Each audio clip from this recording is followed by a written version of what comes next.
Media, match your content to your demographic, man. That's a theme that's been coming up across all of my MBA business classes I teach, my communication classes. We're seeing the merger of those two industries, of business and communication. And really, you could even throw marketing in there. You've got to match your demographic to your content. So what's happening, man, I see people, whether it's social media, whether it's movies, Super Bowl commercials, they create content. They throw it against the wall. They just want to see what sticks. Well, that's a very ineffective way of doing things. You've got to add the research in. The more that you research who's buying and why, that will influence the content that you create. If you go out there and you understand those demographics, who's buying, you understand those psychographics, why are they buying?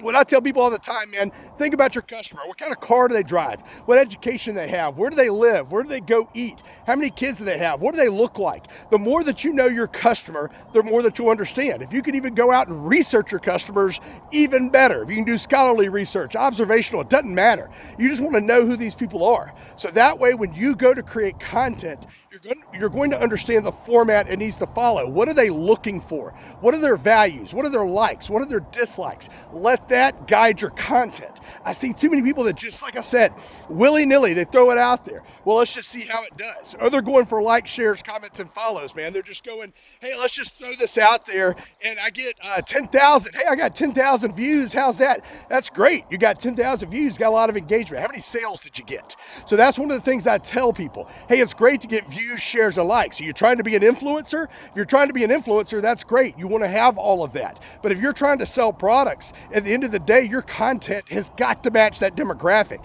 That demographic, they have to feel emotionally invested in your content to where they move from watching your content to your website and then they purchase. So I like to think about first touch, man. And I got my Rudis shirt on today, wrestling. It's a term I borrow from wrestling. We talk about that in takedowns, right? We want first touch, right? Well, I like to think about that in business too.